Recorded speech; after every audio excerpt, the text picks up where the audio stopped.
Alright, let's go.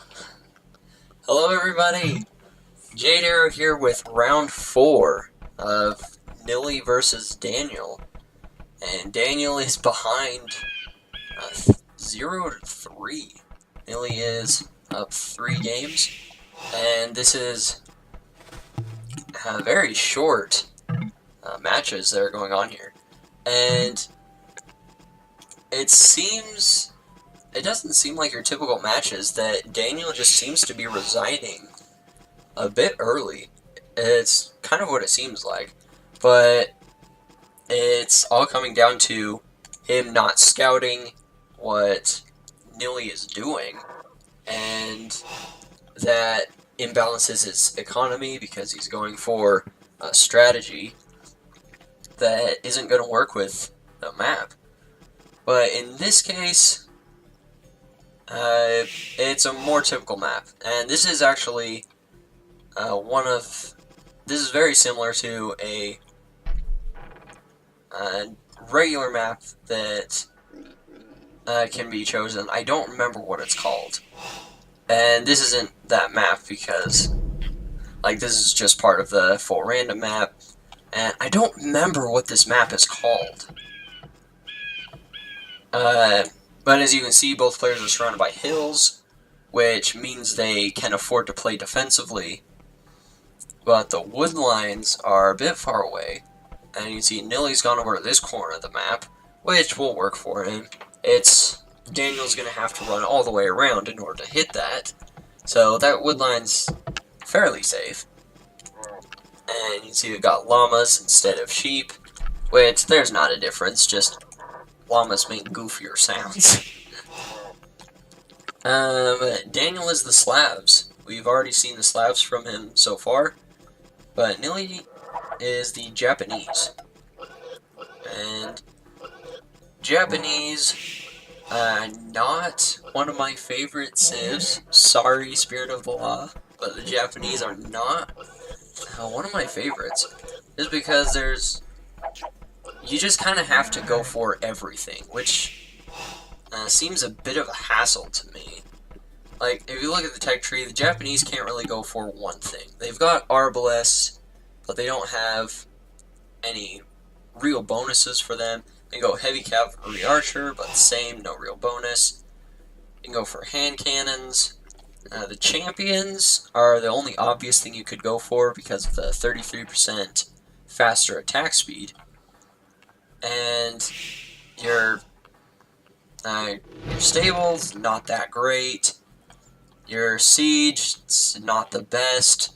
And samurai is also really the only thing that you can obviously go for. But other than that, you just kind of have to go with everything, which I don't really like because that means you have to spend all your time upgrading all those different units, which is just really annoying for me. But if you like the Japanese, that's fine.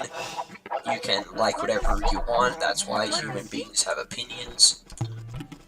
I just don't like them. I much prefer the Slavs, where you can go with, just champions. Just go with champions and siege. And also throw in some boyars in the mix. And just because champions are really strong from the Slavs, and I'm interested to see what would happen if we get mass champions from the Japanese and the Slavs. Who would win that?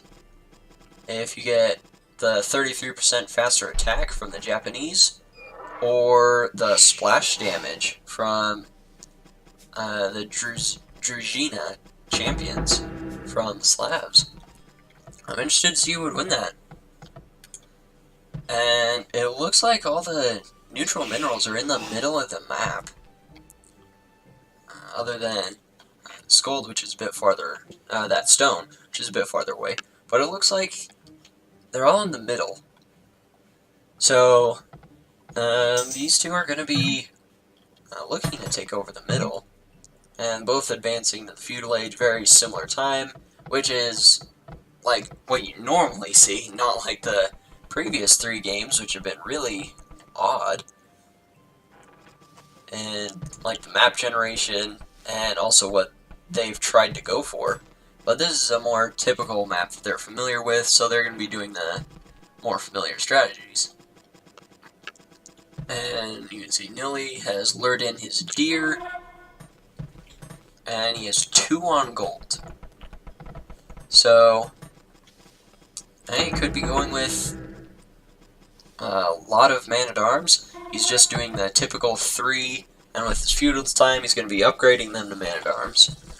And he could add in a few more with his economy, and that is a legitimate strategy, is just to go with a whole bunch of militia and longsword in the castle age. And you can see he has 1 more, but he's coming forward with vills.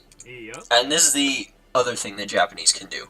Aside from the Koreans, the only other towering civs are the Spanish and the Japanese. And the Japanese, it's because of their late game bonuses. You can see they get Yasuma upgrade, and they also get arrow slits. So they have very strong late game towers. And yeah, Nili's just going to put a tower right there, which Daniel will see. But he can't really stop it.